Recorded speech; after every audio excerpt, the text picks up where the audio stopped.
Sir, this ticket shows irregularities. You need to deplane The immediately. boarding pass scan valid. The seat matches. The payment was $1,400. Security to gate 12. We have a situation in first class. Flight attendant Kathleen Davis, employee number 52934 with 8 years at the airline, stopped in the first-class aisle of Flight 2847 and stared at William Stacy, a black man seated in 2A. She demanded his boarding pass with a sharpness she never directed at white passengers. And when Stacy produced his valid $1,400 first-class ticket, she declared it suspicious and summoned airport security to remove him from the aircraft. Security officer Fernando Cita boarded, glanced at Stacy's legitimate boarding pass, and immediately sided with Davis, accusing Stacy of causing a disturbance despite him sitting quietly with legal documents.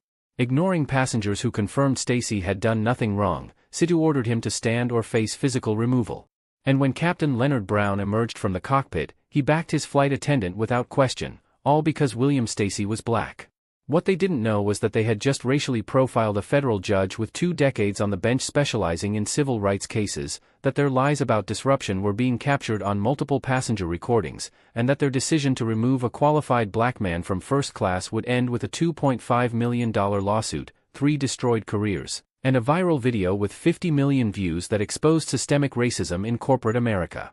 Before we go further, what city or country are you watching from?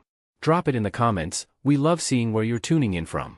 And if you believe that racial profiling by airline staff is unacceptable and these employees deserve to lose their careers, hit that like button and subscribe. Your engagement sends a message that this kind of discrimination has no place in our world. William Stacy had boarded Flight 2847 from Atlanta to Washington, D.C. at 7 a.m., 30 minutes before scheduled departure. At 48 years old, Stacy served as a federal judge in the district court, appointed 12 years prior after a distinguished career as a civil rights attorney. This morning, he carried a leather briefcase containing case files for United States versus Apex Airlines, a landmark discrimination lawsuit he would begin presiding over in 72 hours, where the plaintiff alleged systematic removal of minority passengers from premium seating based solely on race. The irony would soon become inescapable. The aircraft cabin held the peculiar stillness of early morning travel, muted conversations, the rustle of newspapers, the soft beep of electronic devices powering down. Overhead bins clicked shut. Passengers settled into the gray leather seats of first class with the casual entitlement of those accustomed to premium service. Kathleen Davis moved through the aisle with practiced efficiency, her navy uniform crisp, her smile automatic. Row 1, the usual businessman, already on his laptop. Row 3, an elderly couple arranging blankets. She nodded to each without breaking stride. Then she reached row 2. Her movement stopped. Not gradually, abruptly, as though she'd encountered an unexpected obstacle. Her eyes fixed on seat 2A where William Stacy sat, his posture relaxed, his attention absorbed by the tablet propped on his tray table. Legal briefs filled the screen, dense paragraphs of case law and evidentiary analysis. He scrolled with the unhurried focus of someone comfortable in their environment, unaware he'd become the subject of scrutiny. Davis's expression shifted. The professional pleasantness evaporated, replaced by something harder, more suspicious. She moved closer, her presence deliberate, and addressed him with a tone that carried an edge reserved for confrontation rather than customer service, sharp, demanding, stripped of the courtesy she'd offered passengers 3 rows back. She wanted his boarding pass. Not the polite request of routine verification, but an interrogation masked as protocol. Stacy looked up. Confusion flickered across his face, brief and restrained, before settling into calm recognition. He'd navigated this particular landscape before, the assumptions, the unspoken accusations coded in seemingly neutral requests. He reached into his suit jacket without protest and produced the boarding pass, extending it toward Davis with steady fingers. She snatched it from his hand. The barcode scan confirmed what the printed ticket already stated, Seat 2A. William Stacy. Boarding Group 1. Fare paid, $1,400. The device beeped its validation, clear, unambiguous, legitimate. Davis stared at the boarding pass as though it had personally offended her. She turned it over, examined the back, held it up to the cabin light. Her lips pressed into a thin line. The seconds stretched. Passengers in nearby rows began to notice the prolonged interaction, conversations trailing off, heads turning slightly. She questioned whether he'd paid full price. The implication hung heavy, perhaps an upgrade, perhaps points, perhaps something other than the legitimate purchase the system had already confirmed. Her suspicion wasn't procedural. It was personal, rooted in assumptions about who belonged in premium seating and who required additional vetting. Stacy responded with measured politeness, explaining that he had purchased the ticket at full fare and needed privacy for sensitive work documents. His explanation was clear, patient, and entirely unnecessary given the validated boarding pass still clutched in Davis's hand. She dismissed him with a tone that suggested his demeanor itself was problematic. Her face flushed as she labeled his calm assertion of facts as argumentative behavior. Then she made a decision that transformed routine suspicion into active escalation. She keyed the intercom. Her voice carried through the cabin with artificial urgency, requesting gate agent verification of a ticket irregularity in first class. The announcement drew immediate attention. The woman in 2C, who'd been drifting toward sleep, opened her eyes. The businessman in 1A glanced over his shoulder. A murmur rippled through the rows, low, uncomfortable, curious. The boarding pass remained in Davis's possession. She refused to return it, citing pending verification despite the successful scan, despite the matching seat assignment, despite every technical confirmation that Stacy's presence was legitimate. He asked for his boarding pass back. The request was polite but firm, carrying the quiet authority of someone accustomed to being heard. He explained again that he'd purchased the ticket for privacy, for the ability to work with confidential court documents without distraction or crowding. The explanation should have ended the interaction. Instead, Davis's voice rose. She talked over his words, drowning out his objections with repeated claims of policy and procedure. Her body language became defensive, aggressive, shoulders squared, chin lifted, broadcasting righteousness to the watching passengers.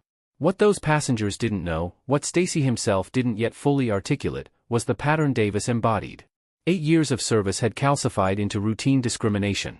She recognized the white executives who flew her routes regularly, greeted them by name, expedited their requests. She carried assumptions from a suburban upbringing where homogeneity equaled normalcy and difference triggered suspicion.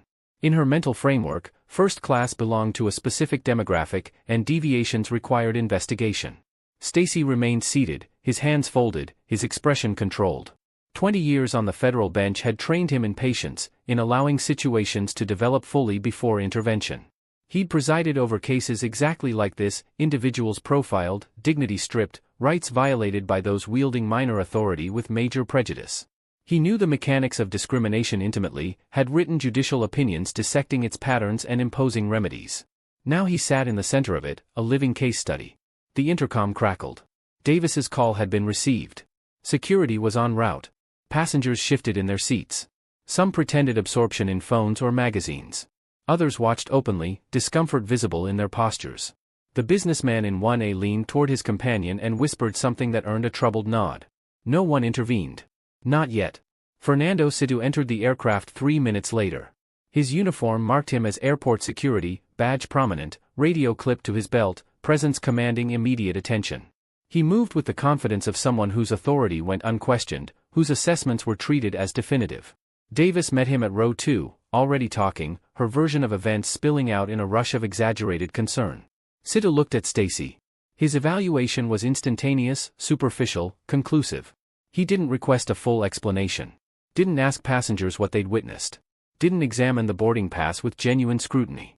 He saw what Davis had primed him to see, a black man in first class, an agitated flight attendant, and a narrative that required no further investigation.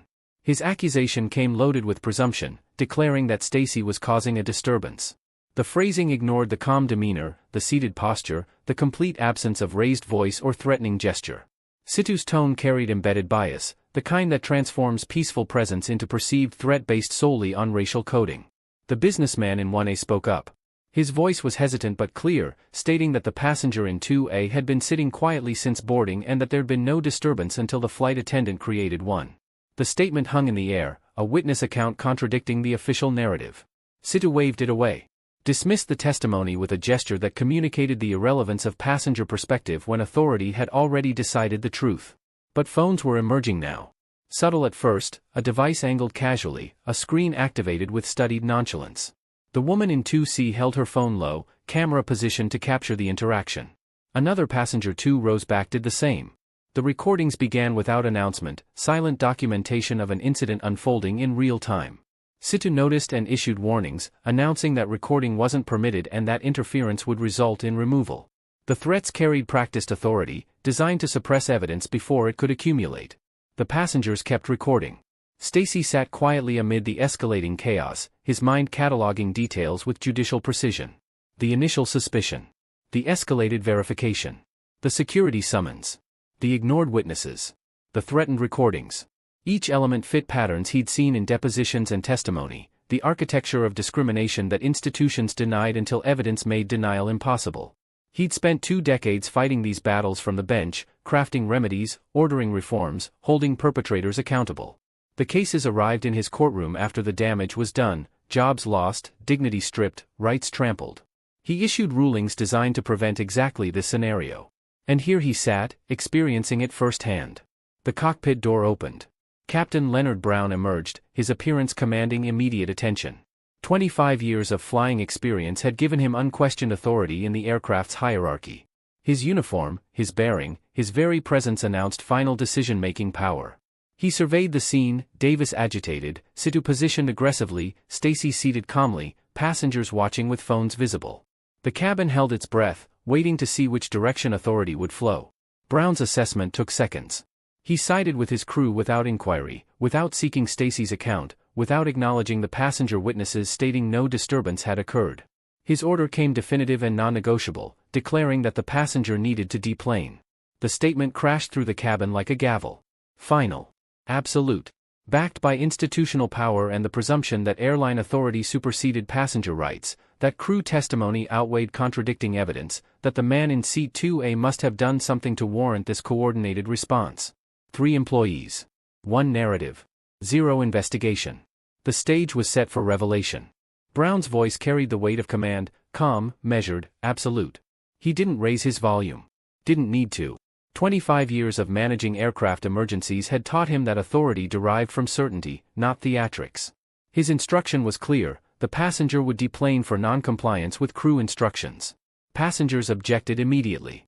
The businessman in 1A spoke louder this time, insisting that Stacy had complied with every request and had sat peacefully throughout. The woman in 2C added confirmation, stating there'd been no disturbance, no raised voice, nothing warranting removal. 2 other voices joined from rows behind, creating a chorus of witness testimony that directly contradicted the official account. Brown dismissed them with practiced efficiency. He acknowledged their concern with a nod that communicated absolute disinterest in their perspective. The crew's assessment was final. His flight attendant had reported a problem. Security had confirmed it. Passenger opinion, however united, held no weight against institutional authority. Situ moved closer to Stacy's seat, his positioning deliberate and aggressive. Personal space collapsed. The physical intimidation was obvious, a large man looming over a seated passenger, presence alone communicating threat.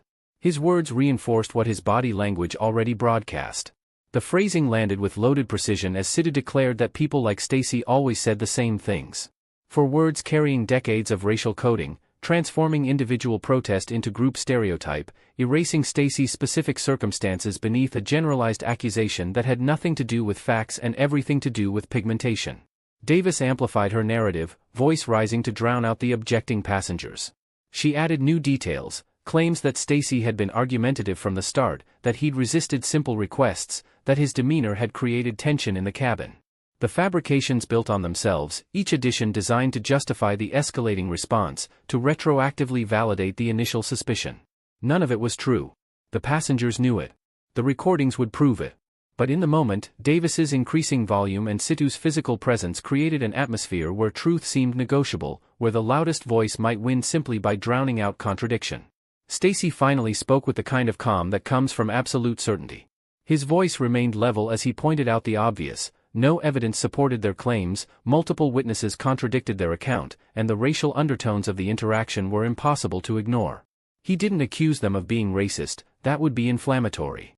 Instead, he identified the pattern, named the dynamic, forced them to confront what they were doing with the clarity of explicit statement. The businessman in 1A pulled his phone out openly now, no longer attempting discretion. The camera pointed directly at the confrontation, recording in clear defiance of Situ's earlier warning. When Situ turned toward him with a threat of removal, the businessman didn't lower the device.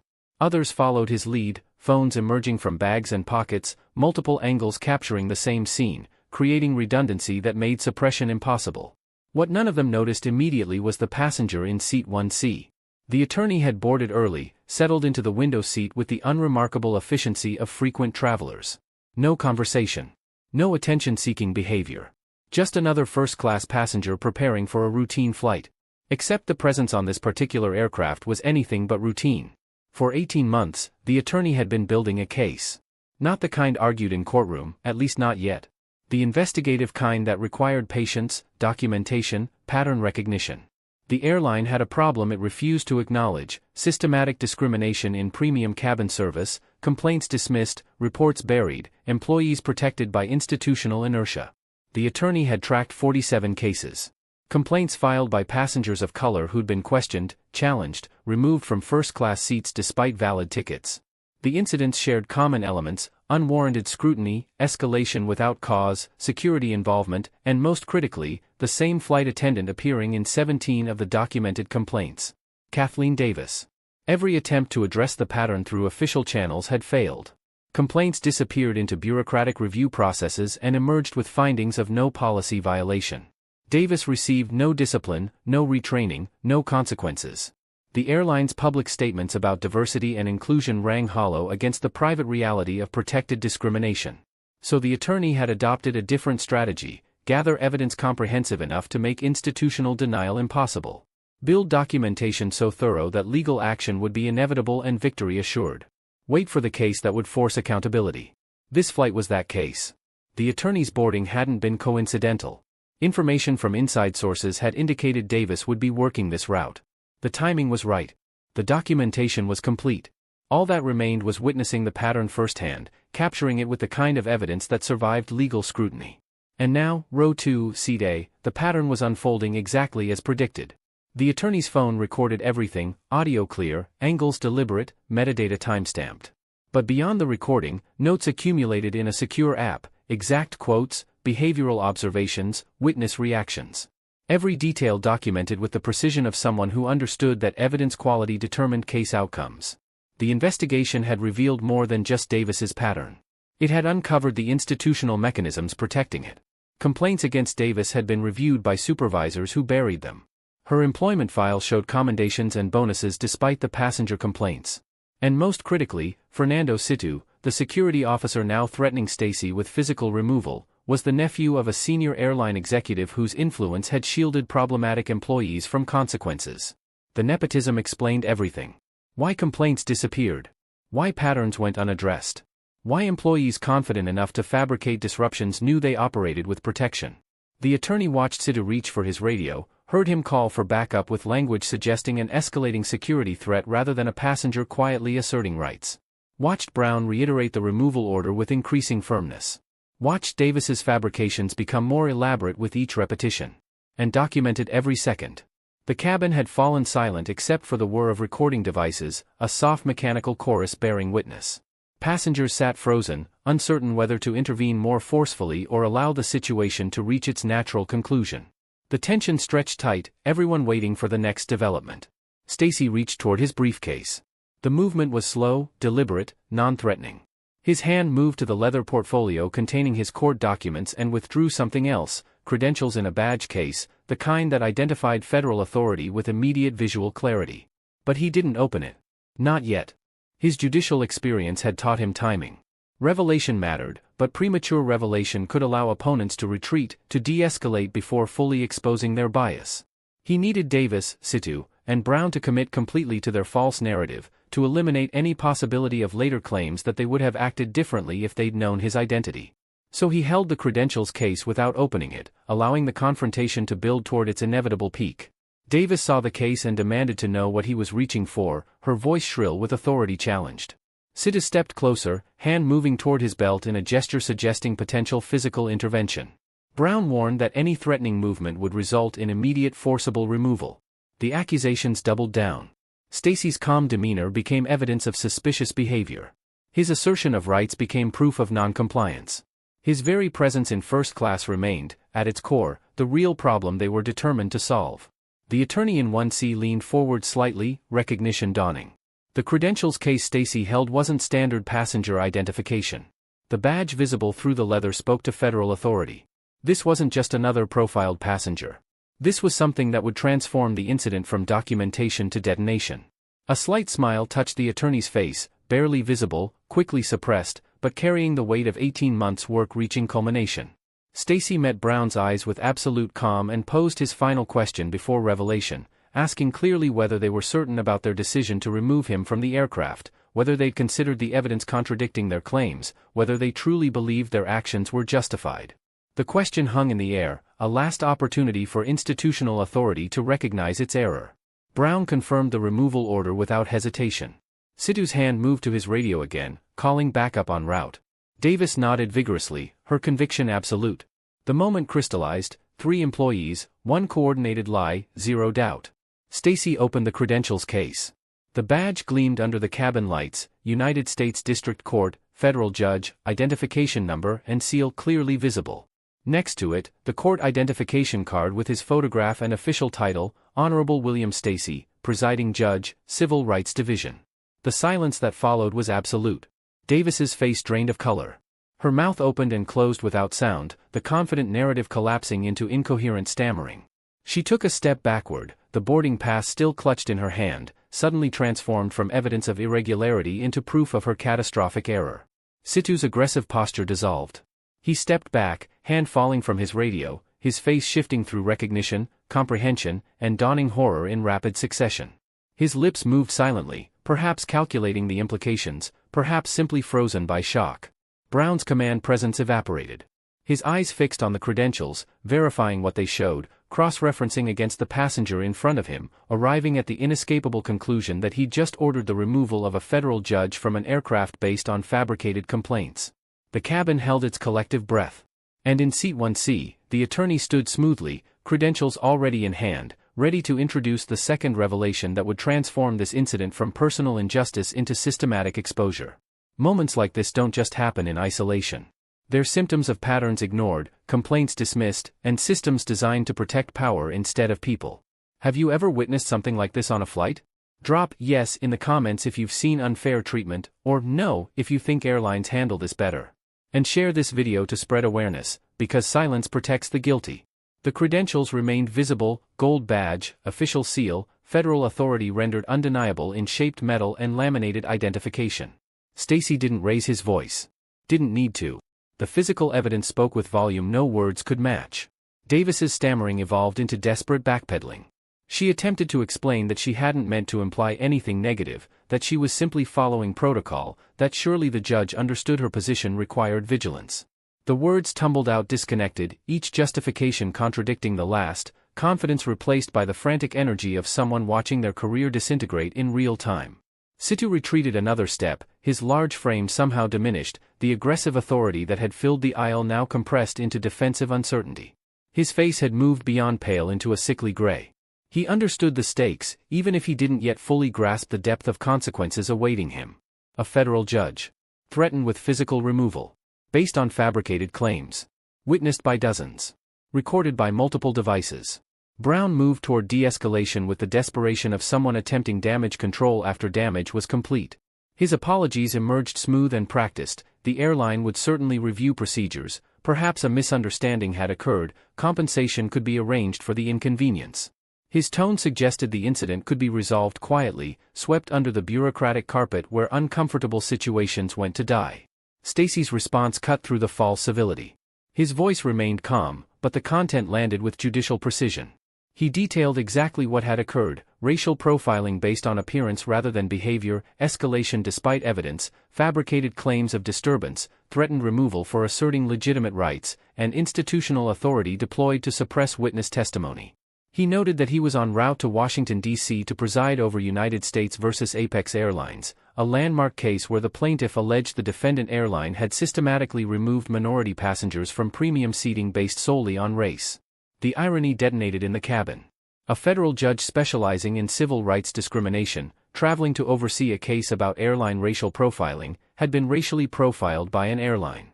The hypocrisy wasn't subtle. It was theatrical, almost impossibly on the nose, the kind of detail that would seem contrived in fiction but carried devastating weight in documented reality. Stacy continued with the measured tone of someone delivering a verdict. He noted the multiple passenger witnesses contradicting the crew's account. The video recordings capturing the entire interaction. The pattern of escalation designed to justify initial bias. And his intention to pursue full accountability through both legal action and public exposure. Brown's face hardened as the implications calcified. This wasn't going to be resolved with apologies and flight vouchers. This was federal litigation. Public scandal. Career destruction. Then the attorney from Seat 1C stood. The movement drew immediate attention, calm, deliberate, carrying purpose. The attorney's credentials emerged from a briefcase with practiced ease, revealing expertise in civil rights law, 18 months of investigative work, and a dossier that transformed this incident from singular event into systematic pattern. The attorney's voice carried courtroom clarity as they laid out the findings: 47 documented cases over 18 months. Complaints filed by passengers of color questioning their presence in premium seating. Incidents sharing common elements: unwarranted scrutiny, escalated verification, security involvement, threatened or actual removal. And 17 of those 47 cases involved the same flight attendant currently standing frozen in row 2. Kathleen Davis. The attorney produced a tablet, swiped through documented complaints with timestamps, passenger names, flight numbers. The evidence scrolled past, each case a mirror of what had just unfolded, each complaint filed and subsequently buried, each pattern ignored by an airline that prioritized employee protection over passenger rights. But the dossier contained more than passenger complaints. It detailed the institutional mechanisms that allowed the pattern to persist. Complaints routed to supervisors who dismissed them. Reviews conducted by committees that found insufficient evidence despite clear documentation. And critically, the revelation that Fernando Situ, airport security officer, aggressive enforcer of crew authority, was nephew to Thomas Situ, senior vice president of operations, whose influence had shielded problematic employees from accountability. The nepotism connection landed like a second bomb. The attorney explained that complaints against Fernando Situ had been filed 12 times over 3 years. Each involved aggressive behavior, racial profiling, excessive force threats. Each complaint had been reviewed and dismissed. The pattern became explicable once family connections entered the equation: an executive protecting a nephew, institutional power deployed to bury evidence, systemic corruption masquerading as thorough investigation. Davis's knees appeared ready to buckle. Situ's gray face achieved a new depth of pallor. Brown's jaw clenched as he calculated the exponential expansion of liability. This wasn't one judge on one flight, it was 47 passengers across 18 months, documented discrimination protected by nepotistic corruption. The attorney made the stakes explicit, declaring that this incident wasn't isolated but rather proof of systemic failure, evidence that complaints had been actively suppressed, documentation that the airline's public diversity commitments were contradicted by private protection of discriminatory employees. And all of it was recorded, timestamped, ready for federal court. Movement at the aircraft door announced another arrival. Elena Vargas, gate supervisor, entered with the urgent efficiency of someone summoned to handle an escalating crisis. Her radio had crackled with enough of Situ's transmissions to indicate a situation requiring immediate intervention. What she encountered exceeded her expectations. The attorney presented the tablet without preamble. Vargas took it, swiped through the documented cases, watched passenger videos already uploading to secure servers. Her expression shifted from professional concern to hardening comprehension. She glanced at Davis, at Situ, at Brown, and something cold settled into her features, the recognition that this incident had just become a federal matter that would consume careers and cost the airline millions. She didn't ask for explanations. Didn't request crew perspective. The evidence was comprehensive, the documentation irrefutable, the witness testimony overwhelming. Her orders came crisp and immediate. Davis and Situ were removed from duty effective immediately, pending termination proceedings for policy violations including racial profiling, fabricated incident reports, and abuse of authority. They were to deplane now and surrender their credentials to security. Captain Brown would continue the flight but faced mandatory administrative review and likely demotion. Davis protested weakly, citing 8 years of service, a clean record, claiming this was all a misunderstanding. The claims evaporated against Vargas's flat rejection. The clean record existed only because complaints had been buried. Service length didn't excuse discrimination. And this wasn't a misunderstanding, it was documented, witnessed, recorded bias. Situ attempted to reference his family connection, the implication clear that consequences could be managed. Vargas's response shut down that avenue with brutal finality, explaining that the nepotism was now documented evidence of corruption, that Thomas Situ's protection of his nephew was under federal investigation, and that the family connection wasn't salvation, it was additional liability. Stacy outlined his demands with judicial clarity: mandatory anti-bias training for all customer-facing staff, independent quarterly audits of discrimination complaints, establishment of a passenger advocacy office with authority to override supervisory dismissals, and full transparency in the investigation of the 47 documented cases, with remediation offered to affected passengers. Vargas agreed to every term without negotiation.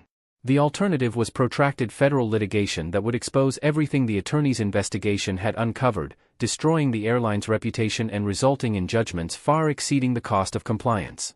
The aircraft aisle became a procession of consequences. Davis walked toward the exit with shoulders hunched, her confident authority from 20 minutes prior now transformed into the defeated posture of someone whose career had just ended spectacularly and publicly. Sidhu followed, his aggressive presence reduced to shambling retreat, awareness dawning that nepotism couldn't shield him from federal investigation. Passengers watched in silence as the antagonists departed, the only sound the soft click of recording devices still capturing evidence.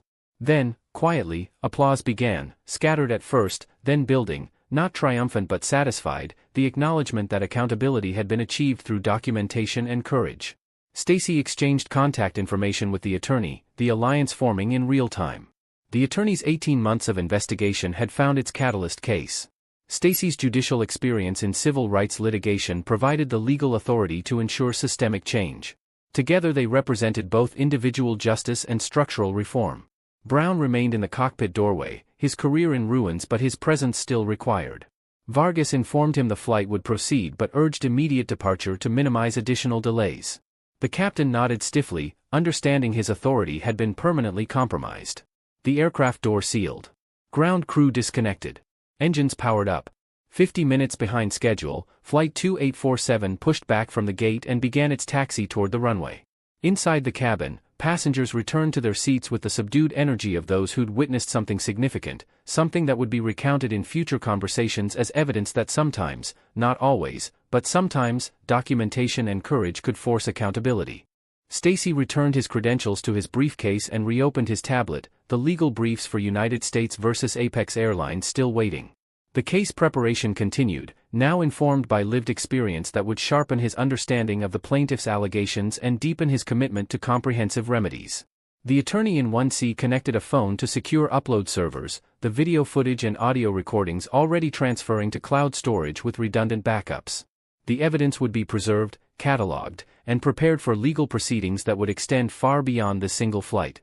The aircraft lifted into the morning sky, ascending through cloud layers toward cruising altitude.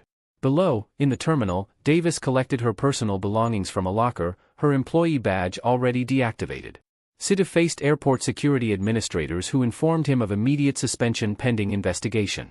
Vargas contacted legal counsel to begin damage control for an incident that was already metastasizing into national scandal. And the video, captured from multiple angles, documenting every moment of bias and escalation, began its upload to social media platforms where millions of viewers were about to encounter a case study in discrimination, accountability, and the cost of unchecked prejudice. The viral explosion had already begun. The video emerged online at 9:47 a.m., 6 minutes after Flight 2847 reached cruising altitude. The attorney had timed the upload deliberately, passenger phones reconnecting to cellular networks post-takeoff, initial posts propagating while the flight was still airborne, ensuring maximum viral momentum before any institutional response could be coordinated. The first post came from the businessman in 1A, a 60-second clip with clear audio and a caption describing how a federal judge had been racially profiled and threatened with removal from first class despite his valid ticket, how the flight attendant had fabricated disruption claims, how security had threatened physical force, and how the captain had backed the lies. All caught on camera. Shares multiplied exponentially. 15,000 in the first hour.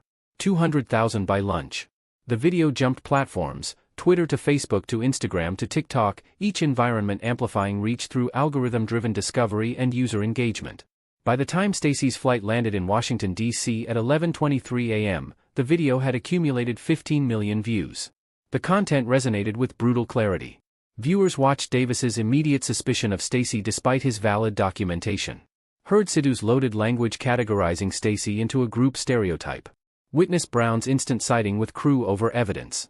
The racial dynamics weren't subtle or deniable, they were explicit, recorded, undeniable. But the video carried additional elements that elevated it beyond typical viral outrage. The revelation of Stacy's identity as a federal judge added dramatic irony. The emergence of the civil rights attorney with 18 months of documented investigation transformed singular incident into systematic exposure. And the nepotism connection, situ protected by family influence despite repeated complaints, provided the kind of institutional corruption angle that media outlets built coverage around. Hashtags proliferated, hashtag flying while black, hashtag airline discrimination, hashtag racial profiling.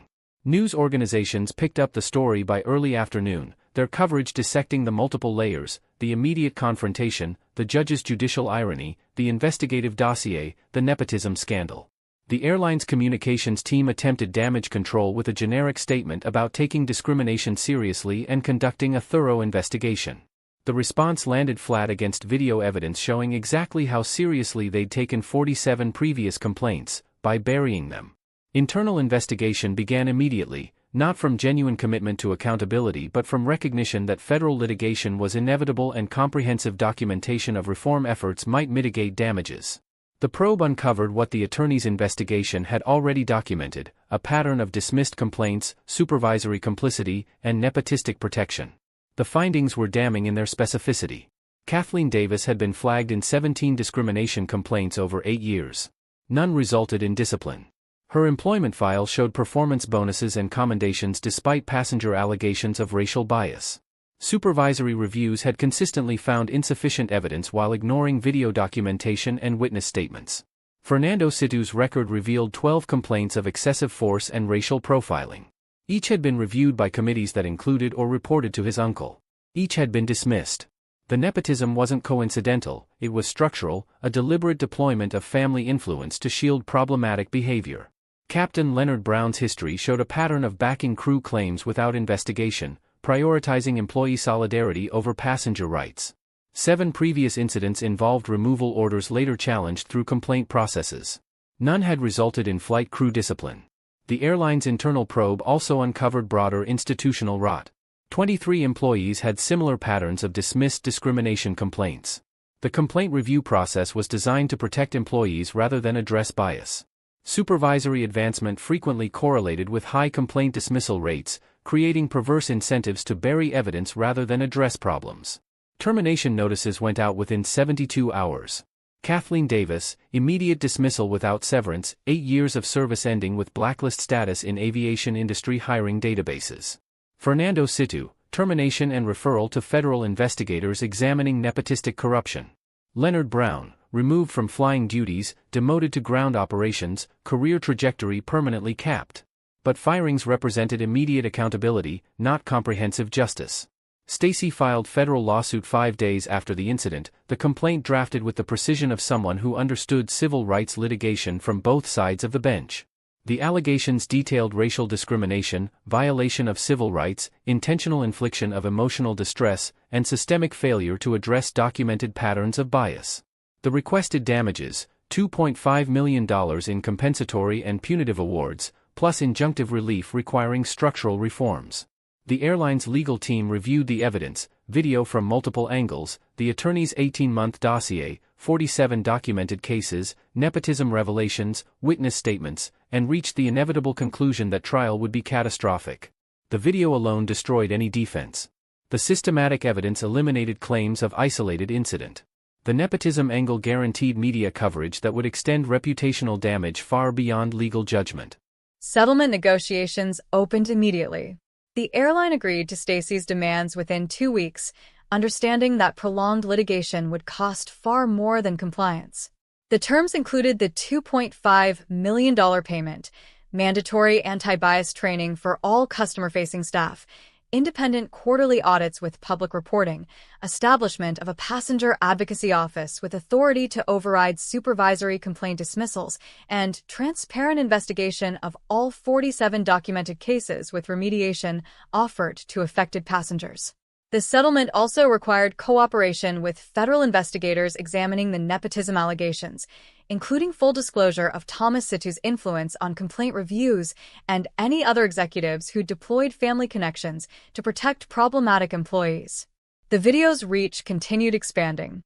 25 million views at 1 week. 40 million at 2 weeks. Media coverage sustained attention through new angles, investigative journalism uncovering additional airline discrimination complaints, interviews with passengers from the 47 documented cases, analysis of airline industry patterns in premium cabin profiling. At 50 million views, the video had transcended viral moment to become cultural reference point. Corporate training programs incorporated it as case study in discrimination and accountability failure. Law schools used it in civil rights curriculum. Airlines industry-wide revised policies under pressure from advocacy groups using the incident as evidence of systemic problems. Stacey established the Travel Equality Foundation with portion of the settlement funds, creating resources for discrimination victims navigating complaint processes and legal action. The foundation offered legal assistance, documentation guidance, and advocacy for passengers facing bias in premium travel spaces. He also accepted consulting role with multiple airlines seeking to revise discrimination response protocols, his judicial expertise and lived experience providing unique perspective on policy design. The consulting work extended his impact beyond individual case to industry-wide reform. The consequences for the antagonists extended beyond termination. Kathleen Davis found employment in low-wage service sector after aviation industry blacklist prevented rehiring. The video followed her, recognized in public, confronted by strangers who'd seen the footage, haunted by 50 million views that had permanently attached her face to racial profiling. Her attempts at image rehabilitation through apology videos and interview requests backfired, each new appearance generating renewed criticism and extending the scandal's lifespan. Fernando Sidhu faced federal investigation for corruption and abuse of authority, the nepotism revelations triggering examination of his entire employment history.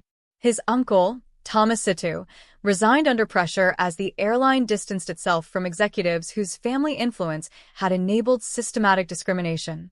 The investigation uncovered financial irregularities and contract violations that expanded liability beyond the original discrimination allegations. Leonard Brown retired from aviation at 53. His career ended not by age, but disgrace. The demotion had been administrative fiction. His reputation was destroyed, his authority permanently compromised, his name associated with institutional bias. He attempted consulting work in aviation safety, but found potential clients unwilling to associate with someone whose judgment had been so publicly discredited. The broader revelations continued.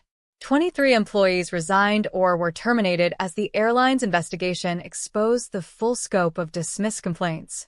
Supervisory structure was restructured to eliminate nepotistic influence. Complaint review processes were redesigned with external oversight and mandatory transparency. Stacey's judicial work continued with renewed intensity. United States versus Apex Airlines proceeded to trial, where Stacey's personal experience with airline discrimination informed his management of evidence and questioning of witnesses. The case resulted in comprehensive injunctive relief against the defendant airline, establishing legal precedent for systematic discrimination claims in premium travel contexts. The video itself became permanent record, archived in civil rights digital collections, referenced in academic research, cited in policy debates. Its 50 million views represented 50 million witnesses to a moment when documentation, courage, and alliance dismantled institutional bias and forced accountability. The story's conclusion wasn't a triumphant redemption narrative where discrimination ended and equality prevailed. It was more measured, a demonstration that video evidence, witness courage, investigative persistence, and legal expertise could force accountability in specific instances, creating consequences severe enough to deter future bias through fear of exposure rather than moral transformation. But the impact was real. Careers destroyed. Millions paid. Policies reformed. Precedent established. And the video remained, permanent testament to a morning when assumptions about who belonged in first class collided with documentation too comprehensive to deny, producing justice not through goodwill but through evidence that made injustice indefensible. The final frame froze on Stacey's credentials: federal judge, civil rights specialist, the embodiment of authority that had been dismissed based on skin color by employees who never considered that prejudice carries cost. 50 million people had witnessed that cost. The message was clear: discrimination destroys careers, reputations, companies, lives. Respect isn't optional based on race. It's mandatory based on humanity. And in an era of ubiquitous recording, bias doesn't hide anymore. It just costs more. This story shows what happens when documentation meets courage and accountability becomes unavoidable. If you believe airlines must respect all passengers regardless of race, hit subscribe. If you think systemic change requires exposing patterns like this, share this video. And drop in the comments, have you or someone you know experienced discrimination while traveling? Your story matters. Tell it. Justice isn't always immediate, but when evidence is clear and people refuse to stay silent, it becomes inevitable.